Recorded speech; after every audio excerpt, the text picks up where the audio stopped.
কোন ছেলেকে জামাই করবেন, কোন মেয়েকে বৌমা করবেন, যে মেয়ের মধ্যে কোরআনে আছে 6টা গুণ পাবেন। কটা কটা কটা? যে মেয়ের মধ্যে 6টা গুণ পাবেন ওই মেয়েকে বৌমা করবেন। আর কোন ছেলেকে জামাই করবেন, যে ছেলের মধ্যে 2টা গুণ পাবেন। আগে ছেলেদেরটা বলি, পরে মেয়েদেরটা বলবো। ছেলেদের 2টো গুণ কি কি? 1 নাম্বার, ছেলেটি সৎ ছেলে কিনা খবর নেবে। আপনারা মেয়ে দেখতে গেলে কি করেন?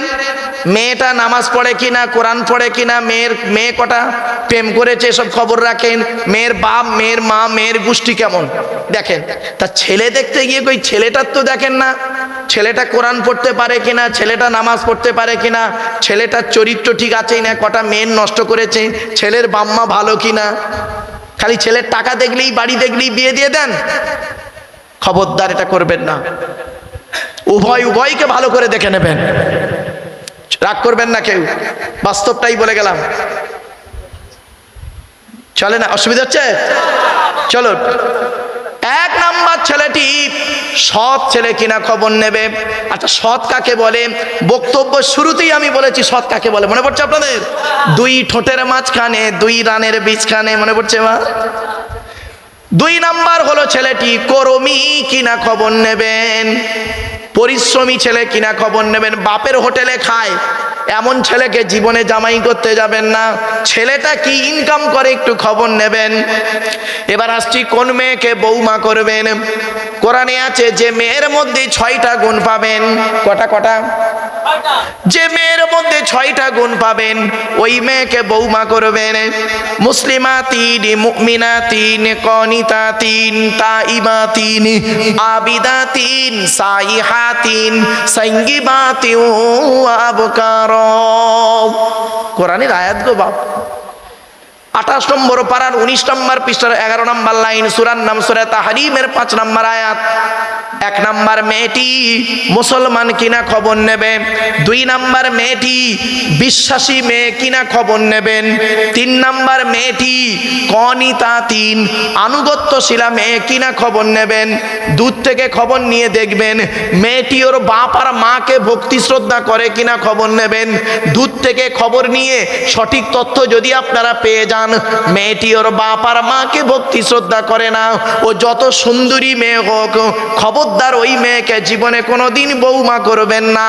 ও ওর নিজের বাম্মাকে ভক্তি শ্রদ্ধা করে না, তোমার বাম্মার পাতে সহজে 1 থালা ভাত দিতে চাইবে না।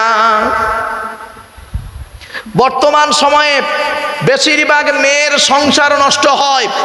বর্তমান সময়ে বেশিরভাগ মেয়েদের সংসার নষ্ট হয় মেয়ের মায়ের কান ভাঙানিতে। ঠিক না বে ঠিক?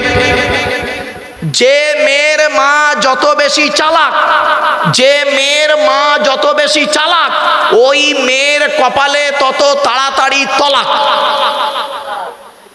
বাস্তব কথা বললাম, ভুল বুঝবেন না। মেয়েদের শত্রু পৃথিবীতে 2টো। কটা কটা কটা? 2টো। মেয়েদের শত্রু পৃথিবীতে 2টো। কে কে? 1 নাম্বার হলো সতীন। সতীন হলো মেয়েদের চরম শত্রু। কিরকম শত্রু দেখুন, মেয়েদের বুদ্ধি দেখুন, মেয়েদের বুদ্ধি। স্বামী মরে যায় যাক, স্বামী মরে যায় যাক, সতীন তো বিধবা হলো। বুঝতে পারেননি? ও নিজে যে বিধবা হয়ে গেছে ওর খেয়াল নেই, স্বামী মরে যায় যাক। আর একটা মেয়েদের শত্রু শুনে নিন, রাগ করবেন না কেউ মা বোনেরা। মেয়েদের আর একটা শত্রুর নাম হলো ননদ। ননদ, ননদ বোঝেন তো? স্বামীর বোন, ননদ। এই জন্য আপনাদের বলে যাচ্ছি, শুনে নিন, পুরুষদের বলে যাচ্ছি, আপনারা যখন আপনার বোনকে ছোলা, চিনি, জামা কাপড়, টাকা পয়সা দেবেন, বউকে না জানিয়ে দেওয়াটাই হলো উত্তম। খবরদার বউকে জানিয়ে দেবেন না। আজ আপনাদের বলে যাচ্ছি বাবা, বউকে না জানিয়ে দেওয়াটাই উত্তম।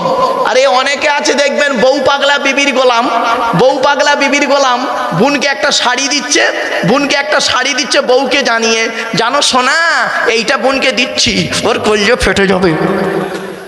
ঠিক না বে ঠিক? আচ্ছা, এখন রাগ করবেন না, আপনারা কেন বইয়ের অনুমতি নেবেন না? অবশ্যই আপনাদের বইয়ের অনুমতি নিতে হবে। অবশ্যই নিতে হবে বইয়ের অনুমতি। কেন নেবেন? রাগ করবেন না কেউ, হিন্দু মুসলিম রেগে যাবেন না কেউ। কেন বইয়ের অনুমতি নেবেন? আপনাদের মনে আছে বাসর রাতে, ফুলসজ্জার রাতে, গভীর রাতে বইয়ের ঘরে একা একা যখন ঢুকেছিলেন মনে মনে কি বলেছিলেন? মনে পড়ছে? 50,000 টাকা ইয়াম্মা গাড়ি 5 ভরি সোনার বিনিময়ে আজ থেকে তোমার বাপের কেনা চাকর গোলাম হইয়া গেলাম। তুমি যাহাই বলিবে তাহাই শুনিব। গন্ডগোল যদি করি মারিতে দ্বিধাবোধ করিবে না। তোমার বিরুদ্ধে যদি কোনোদিন কোনো গন্ডগোল করিয়ে থাকি বনগা থানায় বধূ নির্যাতন কেস দিয়া বাপ আর মাকে জেল খাটাইয়া লকাবে ঢুকাইয়া আমারে কেলানি দেবে। হয়েছে? বাড়ি থেকে ভাববেন এসব। বাবা বউ পাগলা বিবির গোলাম হয়েছ? অনুরোধ করে বলে যাচ্ছি বাস্তব কথাটাই। এজন্য আমার কথাটা সাময়িক শুনতে খারাপ লাগবে বাপ আমার, আমি জানি। এতক্ষণ আপনাদেরকে আমি একটু মিষ্টি ভাষায় কথা বলেছি, একটু স্ল্যাক ল্যাঙ্গুয়েজ ইউজ হয়ে যাচ্ছে, একটু মানিয়ে নেন। চলুন এগিয়ে যাচ্ছি। এবার আসছি কনিতাতির আনুগত্যশীলা মেয়ে কিনা খবর নেবেন, অনুরোধ করে বলে যাচ্ছি। আল্লাহর নবী একদিন, শুনে নিন আল্লাহ, এই যুবক ছেলেরা বাপেরা শুনে নাও, আল্লাহর নবী একদিন সাহাবীদের বলছেন তোমাদের বাড়িতে কয় শ্রেণীর মেয়ে ছেলে আছে গো? তো সাহাবীরা বললেন হে নবী আমাদের বাড়িতে 4 শ্রেণীর মেয়ে ছেলে আছে। কয় শ্রেণী? আর আমাদের বাড়িতে তাই আছে। কে কে? শুনে নিন। মা, বোন, মেয়ে, বউ। মা, বোন, মেয়ে, বউ, 4 শ্রেণীর মেয়ে। নবীজি বললেন তোমরা কি করে বুঝবে এই 4 শ্রেণীর মেয়ে ছেলে মরে গেলে জান্নাতে যাবে না জাহান্নামায় যাবে? বলুন কি করে বুঝবেন? তখন সাহাবীরা বললেন হে নবী আমরা কি করে বলবো? চলুন না গিয়ে যাই। 1 নম্বর আল্লাহ বলছেন তোর ব্রেনটাকে যত্ন করবি, অযথা টেনশন চিন্তা করবি না। 2 নম্বর হলো হার্টটাকে যত্ন করবি, একবার যদি ব্লক হয়ে যায় শেষ। 3 নম্বর খুব ইম্পর্টেন্ট কি? লিভারটাকে যত্ন করবেন। লিভার যার খারাপ হয়েছে তার শেষ। আল্লাহ বলছে পৃথিবীতে এই লিভারটাকে ঠিক রাখার জন্য একটা ফল তৈরি করেছি, একটা সবজি তৈরি করেছি। ওই সবজিটা খাবি আর ওই ফলটাও খাবি, তোর লিভারটা ঠিক থাকবে। কোনোদিন ভাবিনি। ডাক্তাররা এটাকে নিয়ে গবেষণা করলো। ডাক্তাররা আমি আপনাকে বলছি আপনার ভালো লাগছে না, এখন ডাক্তার যদি ওর প্রেসক্রিপশনে লিখে দেয় এই খাবারটা খাবে, ওর কথার গুরুত্ব দেবেন। মলি সাহেবের কথার গুরুত্ব কম আপনাদের কাছে। চলুন খাবারটা কি বলি। সবজিটার নাম কি জানেন? পেঁপে। কি বললাম? পেঁপে হলো লিভারের উপকারী খাবার। এই জন্য পাকা পেঁপে হোক কাঁচা পেঁপে তরকারির সঙ্গে খাবেন। পেঁপে হলে লিভারটাকে ঠিক রাখে পেঁপে। আর ফলটার নাম কি শুনবেন? শুনে নিন, বাতাবি লেবু। আপনারা কি বলেন? বাতাবি লেবু লিভারের খুব উপকার। ভেলোরের ডাক্তাররা ম্যাক্সিমাম ডাক্তার লেখে লিভার যাদের গন্ডগোল প্রতিদিন পেঁপে খাবে। পেঁপে তোমার যেন থাকে খাবারে, আর সাথে থাকবে কি? ওই বাতাবি লেবু। কোনোদিন ভাবেননি? চলুন এরপরে আল্লাহ বলছেন তোর দেহের মধ্যে 4 নম্বর অঙ্গটা যত্ন করবি। সে অঙ্গটা কি? কিডনি। আল্লাহ বলছে 2টো দিয়েছি তোর দেহের মধ্যে কিডনি। একটা যদি কোনো রকম খারাপ হয়ে যায়, একটা যদি পাথরটা তোর পড়ে খারাপ হয়ে যায়, আর একটা দিয়ে কাজ চালিয়ে নিতে পারবি। আর দুটোই যদি খারাপ হয়ে যায় তাহলে বাঁচার আশা ছেড়ে দিবি, ডায়ালিসিস করতে করতে তোর শেষ। ঠিক না বেঠিক? কোনোদিন ভেবেছেন? আপনার কোরআনটাকে ভেবেছেন ওই ওয়াজ করার জন্য, তাবিজ মরার জন্য কোরআন এসেছে বুঝি? একটা বিজ্ঞানের খেতাব। 1000-এরও বেশি আয়াত হলো বিজ্ঞান ভিত্তিক। এই কোরআনে আছে 250 রকমের হারাম। কত 250 রকমের হারাম আছে। আপনারা কটা হারাম জানেন বলুন? মদ খাওয়া, সুদ খাওয়া, ঘুষ খাওয়া, বিয়ের পণ নেওয়া, নারী নির্যাতন করা, জমি ডাল চুরি করা, হুক মেরে কারেন্ট নেওয়া। হ্যাঁ, আর জানি না। 250 রকমের হারাম আছে এই কোরআনে, আর 250 রকমের হালাল আছে এই কোরআনে। আপনি কটা হালাল জানেন বাবা? শুনে নিন। ছেড়ে দেন বাবা, চিন্তা নেই। আর আমার বক্তব্যের পরই খাওয়া দাওয়া আছে, তাই তো? হ্যাঁ, আপনাদের বলে যাচ্ছি শুনে নিন। আপনাদের বলে যাচ্ছে একটা কথা শুনে নিন। আমি জলসা কমিটিকে বলেছিলাম, আপনাদের যিনি দাওয়াত দিয়েছিলেন ভাইকে বলেছিলাম, ভাই আপনারা খাওয়া দাওয়াটা, মেহমানদারিটা জলসার পরে করবেন। আমি বাবা সারা পৃথিবীতে, ভারতবর্ষ, নেপাল, বাংলাদেশ, এই তিনটে দেশ ঘুরে 1994 সাল থেকে ওয়াজ করছি বাবা।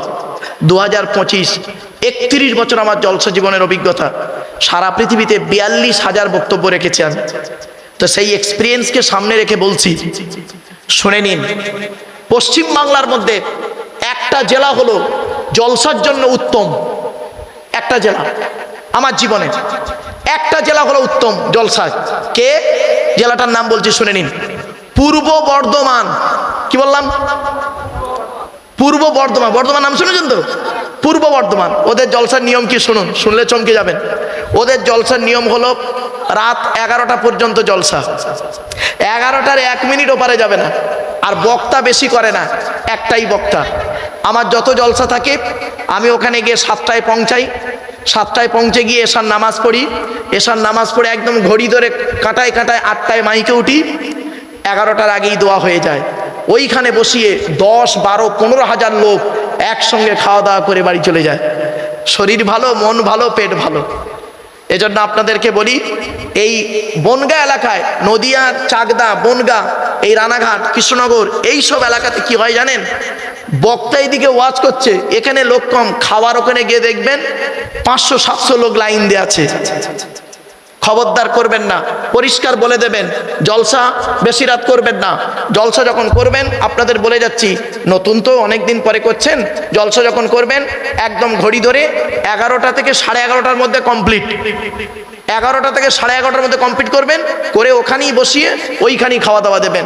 নারীদের আলাদা ব্যবস্থা করবেন, পুরুষদের আলাদা ব্যবস্থা করবেন। যে কজন থাকবে জানবেন সলিড সলিড জলসার জন্য থাকে। ঠিক না বে ঠিক? আমার বাপেরা, আপনারা আমাকে ভুল বুঝবেন না। আমি এই কথাটা যে বললাম, যদি এই কথা আপনাদের চোখগুলো না খুলি, কিয়ামতের মাঠে আল্লাহ আমার জবানটাকে টেনে ছিঁড়ে নেবে। আরে আপনাদের কি বলবো, এইসব এলাকা আমি জলসা করিনি ভাবছেন? দেখেছি আমি, খাবার জায়গায় প্রচুর লোক, খেয়ে দিয়ে লোক পালাচ্ছে, খেয়ে দিয়ে লোক চলে যাচ্ছে, জলসা তলায় লোক নেই। বেচারেদের জলসা উদ্দেশ্য কি? লোক আসবে, কিছু শিখবে, জানবে, আর রাতের বেলা বাড়ি থেকে খাওয়ার সুযোগ পাবে না, সেই জন্য আমরা খাওয়ার ব্যবস্থা করি। ঠিক না বে ঠিক? এদের খাওয়ানোটা মূল উদ্দেশ্য নয়, এদের জলসা শোনানোটা মূল উদ্দেশ্য, পরে মেহমানদারিটা। ঠিক না বে ঠিক? কিন্তু কিছু শ্রোতা তারা কি করে, আগে খাওয়াটাকেই মেন করে নেয়, জলসা শোনাটাকে ক্যাজুয়াল মনে করে নেয়। এটা কিন্তু করবেন না। তবে আমার অত্যন্ত ভালো লাগছে, ইনশাআল্লাহুল আজিজ। একটু ধৈর্যের পরিচয় দিন। এই যে কজন আছেন একটু শুনুন, মা বোনেরা ধৈর্য সহকারে শুনুন। খাওয়া দাওয়ার যথেষ্ট ব্যবস্থা আছে, ইনশাআল্লাহুল আজিজ হবে। চলো। এরপর আল্লাহ বলছেন, তো দেহের মধ্যে আমি 9টা ছিদ্র দিয়েছি। কটা? আমাদের দেহের মধ্যে 9টা ছিদ্র আছে। কি কি? শুনে নিন। 2 চোখ, 2 নাক, 2 কান, 1টা গাল, 7টা সামনে পেছনে। এই টোটাল দেহের মধ্যে 9টা ছিদ্র। আপনাদের বলে যাচ্ছি, শুনে নিন। এই 9টা ছিদ্রের যে কোনো একটা ছিদ্রের মাধ্যমে ফেরেশতার দ্বারা আল্লাহ পাক আপনার আত্মা বের করে নেবে। কত লোক মারা গেছে দেখবেন, কি হিন্দু কি মুসলিম, লোকটা মারা গেছে, পেশাব ফিরে ফেলেছে। ঠিক না বে ঠিক? বুঝে নেবেন ওর আত্মাটা ওই পেশাবের রাস্তা থেকে আল্লাহ বের করেছে। কিছু বুঝতে পারছেন ওয়াজ? কত মানুষ মারা গেছে দেখবেন, পায়খানা ফিরে ফেলেছে। বুঝে নেবেন পায়খানা রাস্তা দিয়ে আল্লাহ ওর আত্মাটা বের করেছে। কি ভাবলেন? কত লোক মারা গেছে দেখবেন, মা বোনেরা শুনে নিন। কত লোক মারা গেছে দেখবেন, লোকটা মরে গেছে, চোখটা চেয়ে আছে।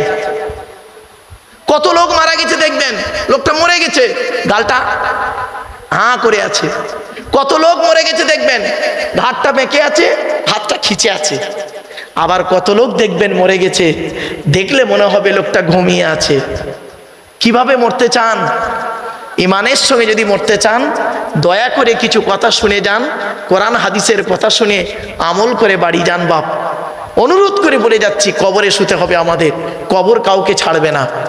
চোখ দুটো বন্ধ হলেই সব শেষ। এ জীবন শুরু হয়েছে 150 টাকায়, এ জীবন শেষ হবে 1500 টাকায়। আমি এই ওয়াজটা করেছিলাম, আমার এক বন্ধু, আমারই ক্লাসমেট, কলেজের প্রফেসর। তো ওর ইচ্ছা, মারুফ ভাই আমি ওই প্যান্ডেলে বসে ওয়াজ শুনবো, একটা কলেজের প্রফেসর ওই চ্যাটায় বসে ওয়াজ শুনবে। ওকে এত বলছি ভাই আপনি স্টেজে আসেন, বলছে না আমি আপনার মুখ দেখবো ওয়াজ শুনবো। তা ভালো, তো ওখানে বসে ওয়াজ শুনছে। আমি ওয়াজ করতে করতে বলেছি এ জীবন শুরু হয়েছে আমাদের 150 টাকায়, এ জীবন শেষ হবে 1500 টাকায়। যেই বলেছি অতগুলো লোকের সামনে, প্রচুর লোক হয়েছে, প্রফেসর উঠে দাঁড়িয়ে বলছে ভাই এ কি হলো, এ কেরাম ওয়াজ হলো?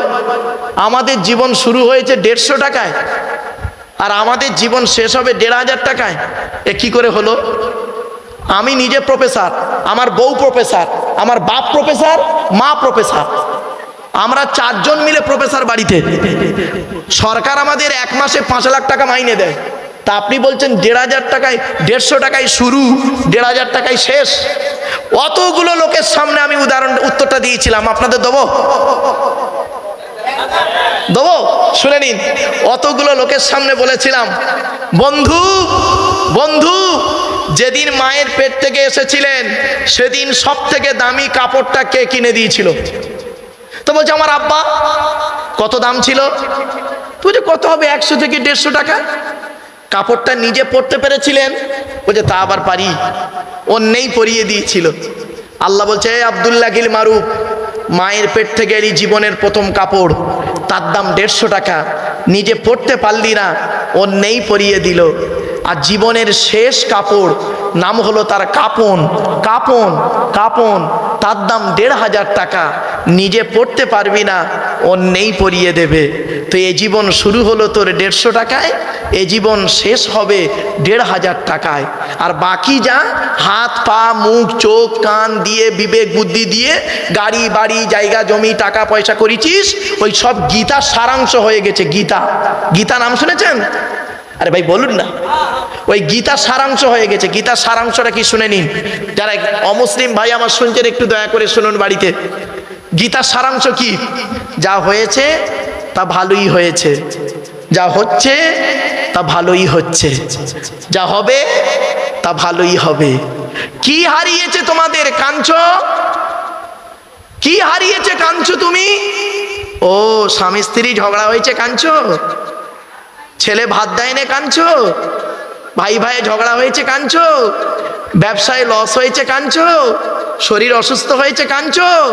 মনে রেখো, যা নিয়েছো এই পৃথিবী থেকেই নিয়েছো, যা দিয়েছো এই পৃথিবীতেই দিয়েছো।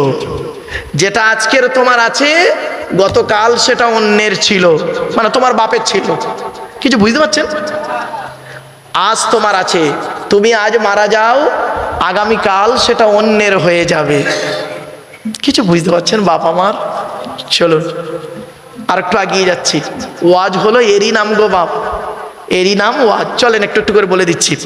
এরপরে আল্লাহ বলছেন তোর দেহের মধ্যে আমি 3টে জিনিস দিয়েছি আলাদা। কটা কটা কটা? 3টে জিনিস আলাদা। কি কি? 1 নাম্বার ব্লাড গ্রুপ আলাদা, ব্লাড গ্রুপ। এজন্য আমি আপনাদের বলে যাচ্ছি, আমি যেখানেই ওয়াজ করতে যাই বলি ভারতবর্ষের যেখানে জায়গায় হিন্দু মুসলিম, হিন্দু মুসলিম কাঁধে কাঁধ মিলিয়ে চলবেন, একে অপরের বিপদে ঝাঁপিয়ে পড়বেন। পৃথিবীতে হিন্দু মুসলিম কাঁধে কাঁধ মিলিয়ে চলবেন, ভ্রাতৃত্ব ভালোবাসা বজায় রেখে চলবেন। কিসের হিন্দু কিসের মুসলিম মারামারি করেন আপনারা? আপনারা কি জানেন হিন্দুদের রক্তের ভিতরে মুসলমানদের রক্ত আছে, আর মুসলমানদের রক্তের ভিতরে হিন্দুদের রক্ত আছে? প্রমাণটা দেব। আপনাদের এলাকায় ব্লাড ডোনেশন ক্যাম্প হয়, রক্তদান শিবির হয়। আচ্ছা, ব্লাড যখন নেওয়া হয় তখন বলা হয় নাকি এই ও হিন্দু ওর রক্ত আলাদা কর, ও মুসলিম ওর রক্ত আলাদা কর, বলে নাকি? আরে ব্লাডের মধ্যে কাস্টের কোনো ডিভাইডেড থাকে না, ব্লাডের মধ্যে কালারের কোনো ডিভাইডেড থাকে না, ব্লাডের মধ্যে জেন্ডারের কোনো ডিভাইডেড থাকে না, ব্লাডের মধ্যে গ্রুপের ডিভাইডেড করা হয়। ব্লাডের 4টে গ্রুপ। কটা কটা কটা? ব্লাডের 4টে group, A A B, A B আর ও। আবার বলছি শুনে নিন, এখানে অনেক মানুষ বসে আছে, কি হিন্দু কি মুসলিম কি নারী কি পুরুষ, ও নিজের ব্লাড গ্রুপ কি ও নিজেই জানে না। ঠিক না বেঠিক? এখানে অনেকে ও নিজের ব্লাড গ্রুপ কি ও নিজে জানে না। বাবা অনুরোধ করে বলে যাচ্ছি শুনে নিন, এ বি এ বি আর ও প্রত্যেকটার মাইনাস প্লাস। একটা হিন্দুর রক্তের ভিতরে তিনটে জিনিস পাওয়া যায়, লোহিত কণিকা, শ্বেত কণিকা, অনুচক্রিকা, as a same, no difference. একটা মুসলমানের রক্তের ভিতরে এই তিনটেই পাওয়া যায়। কিসের হিন্দু কিসের মুসলিম মারামারি করেন? খবরদার নয় বাবা, একে অপরের ধর্মের প্রতি সম্মান রাখবেন, কোনোদিন কারোর প্রতি কটূক্তি করতে যাবেন না। বলে যাচ্ছি, হে হিন্দু, তুমি মন্দিরে গিয়ে যাকে হিন্দু ভাইরা মন্দিরে যাকে ঈশ্বর বা ভগবান বলে ডাকো, তাকে জীবনে মন্দিরে পাবে না। হে খ্রিস্টান, গির্জায় গিয়ে যাকে গড বলে ডাকো, তাকে জীবনে গির্জায় পাওয়া যাবে না। হে মুসলমান, গালে দাড়ি মাথায় টুপি নিয়ে মসজিদে যাকে আল্লাহ আল্লাহ বলে ডাকো, ও আল্লাহকে তুমি মসজিদে পাবে তো? চলুন, তিন ধর্মের মানুষ আমরা আল্লাহকে খুঁজতে বেরোই। আল্লাহ বলছে, আমাকে খুঁজতে তোদের যেতে হবে না কারো। আমি কোথায় আছি জানিস? এই কোরআনে লেখা আছে, শুনে নিন আল্লাহ কোথায় আছে। ওয়ালাকাদ খালাকনাল ইনসানা ওয়া না'লামু মা তুওয়াসবিসু বিহি নাফসুহু ওয়া নাহনু আকরাবু ইলাইহি মিন হাবলিল ওয়ারিদ। 26 নম্বর পারার 18 নম্বর পৃষ্ঠার প্রথম নম্বর লাইন, সূরার নাম সূরা কফের 15 নম্বর আয়াত। আল্লাহ বলছেন, হে মানব জাতি, কি বললো কি বললো কি বললো? হে মানব। আচ্ছা, এখানে হিন্দু মুসলমান কোনো পার্থক্য করেছে? তাহলে আপনি করলেন কেন? হে মানব জাতি, হে মানব জাতি, তোদের আমি আল্লাহ সৃষ্টি করেছি। তোদের মনের মধ্যে ভালো মন্দ যা কিছু আছে সব আমি আল্লাহ জানি। তোরা কোনোদিন ভাববি না আমি আল্লাহ অনেক দূরে, না না না, আমি আল্লাহ তোর ঘাড়ের শিরারও নিকটবর্তী। একবার অন্তরের অন্তঃস্থল থেকে আমাকে আল্লাহ বলে ডাক দে, আমি আল্লাহ তোরও ডাকে সাড়া দেব। এজন্য বলি, কোথায় স্বর্গ কোথায় নরক, কোথায় স্বর্গ কোথায় নরক? কে বলে তা বহুদূর। মানুষের মাঝে স্বর্গ নরক, মানুষেতে সুরাসুর। আমার বাপেরা বাড়ি থেকে ভাববেন, চলো না এগিয়ে যাচ্ছে। এরপরে আসছি, আল্লাহ বলছেন তোর দেহের মধ্যে আরো দুটো জিনিস আলাদা আছে। ছোট্ট একটা উদাহরণ দিচ্ছি। আচ্ছা বাবা, আপনারা আধার কার্ড করেছেন? আচ্ছা, আধার কার্ড করার সময় অফিসাররা আপনাদেরকে এই কথা দুটো বলেছিল কি? দেখুন তো, মনে পড়ছে করে, চোখটা বড় করে চান তো। বলেছিলেন? 1500 বছর আগে কোরআনে ওই কথাটা ইঙ্গিত দেওয়া আছে, জোরে বলুন। আপনি তো খুঁজে বের করতে পারেননি, ওই বৈজ্ঞানিকরা বের করেছে। আমি বলেছিলাম চিন্তা করুন। আর একটা কথা বলেছিল আপনাদের, দেখুন তো মনে পড়ছে কিনা? আধার কার্ড করার সময় দুটো বুড়ো আঙুলকে নিয়ে একটা কাঁচের উপরে চেপে ধরেছিল। 1500 বছর আগে কোরআনে কথাটা ইঙ্গিত দেওয়া আছে। চলুন উদাহরণ দুটো দিয়ে দিই। চোখের উদাহরণটা দিচ্ছি। কোরআনে বলা হয়েছে আলাম নাজআল লাহু আইনাইনি। এর বাংলা মানে হচ্ছে, আল্লাহ বলছেন আমি কি তোদের দুটো চোখ তৈরি করিনি? আল্লাহ বলছে, জিজ্ঞাসা করছে। আমেরিকার 10 জন বৈজ্ঞানিক কোরআনের এই আয়াতকে নিয়ে বলল কোরআনে ভুল আছে। বললো কি ভুল? বললো চোখের কথা কোরআনে কেন বলা হলো, চল গবেষণা করি। তো চোখকে নিয়ে গবেষণা করতে গিয়ে পেল কি, পৃথিবীতে যত মানুষ এসেছে, আসছে, আসবে, কারোর চোখের রেটিনার সঙ্গে কারোর চোখের রেটিনার কোনো মিল নেই। সঙ্গে সঙ্গে ওই ল্যাবরেটরির ভিতরে দাঁড়িয়ে দাঁড়িয়ে ইসলামের কালেমা পড়ে মুসলমান হয়ে গেল। আপনি কোথায় আছেন? এবার আসছি, আর একটা দলিল দিচ্ছি। আল্লাহ পাক বলছেন আয়াহসাবুল ইনসানু আল্লাহ নাজমা ইজওয়ামা বালা কাদিরিনা আলা আন নুসাউবিয়া বানানা। এর বাংলা মানে কি? আল্লাহ বলছেন, হে মানব জাতি, হে মানব জাতি, তোরা কি মনে করেছিস আমরা মরে গেলে পচে গলে হাড় হয়ে যাব, পুড়ে ছাই হয়ে যাব, সৃষ্টিকর্তা পরকালে আমাদের তুলতে পারবে না? কোনোদিন ভাববি না। এই পৃথিবীতে যেমন তোদের বুড়ো আঙুলের ছাপ, কোরআনে বলছে বুড়ো আঙুলের ছাপ যেমন কারোর সঙ্গে যেমন কারোর কোনো মিল নেই, কিয়ামতের মাঠেও কারোর সঙ্গে কারোর কোনো মিল পাবি না। কোরআনের এই আয়াতকে নিয়ে কে গবেষণা করলো? শুনে নিন, কে গবেষণা করলো কোরআনের এই আয়াতটাকে নিয়ে? থাইল্যান্ডে। কোথায়? থাইল্যান্ডে চ্যাং ম্যাং ইউনিভার্সিটি অ্যানাটমি বিভাগের প্রফেসর, বিখ্যাত পণ্ডিত বৈজ্ঞানিক, লোকটার নাম হলো তাথাগত জেসান। উনি একজন খ্রিস্টান, হিন্দুর আর মুসলমান নন, খ্রিস্টান। উনি বললেন কোরআনে ভুল আছে। বললো কি ভুল? বললো কোরআনে লেখা আছে বুড়া আঙুলের ছাপ নাকি কারোর সঙ্গে কারোর কোনো মিল নেই। আমি কোরআনের ভুল বের করে শুনবো। উনি করলেন কি, 1000 মানুষের বুড়া আঙুলের ছাপ নিলেন, 1 বছর ধরে গবেষণা করে দেখছে কার সঙ্গে কার মিল আছে। যখন কারোর সঙ্গে কারোর কোনো মিল পেলেন না, ল্যাবরেটরির ভিতরে দাঁড়িয়ে দাঁড়িয়ে ইসলামের কালেমা পড়ে মুসলমান হয়ে গেলেন। আপনি কোথায় আছেন বাবা? এই সেই কোরআন কিনে গবেষণা চলছে। পরমাণু বোমা নেবেন, 1500 বছর আগে কোরআনে বলা হয়েছে পরমাণু বোমার কথা। বাবা, কোরআন ও বিজ্ঞানের আলোচনা তো করিনি এখনো, চলুন এগিয়ে যাচ্ছি। এতক্ষণ আমি আপনাদেরকে জাস্ট আল্লাহ সম্পর্কে একটু ধারণা দিলাম। এই আল্লাহ সম্পর্কে ধারণা দিতে গিয়ে 1.5 ঘন্টা শুধু আল্লাহ সম্পর্কে আপনাদের ধারণা দিয়ে দিয়েছি। চলুন এবারে আজ আলোচনা করব নবী সম্পর্কে আলোচনা। অসুবিধা হবে বাবা? আর একটু হবে না বন্ধ করে দেবো? আর একটু হবে? একবার তাকবীর দেন, নারায়ে তাকবীর, নারায়ে তাকবীর। সিলসিলা হক ফুরফুরা শরীফ, সিলসিলা হক ফুরফুরা শরীফ, নারায়ে তাকবীর।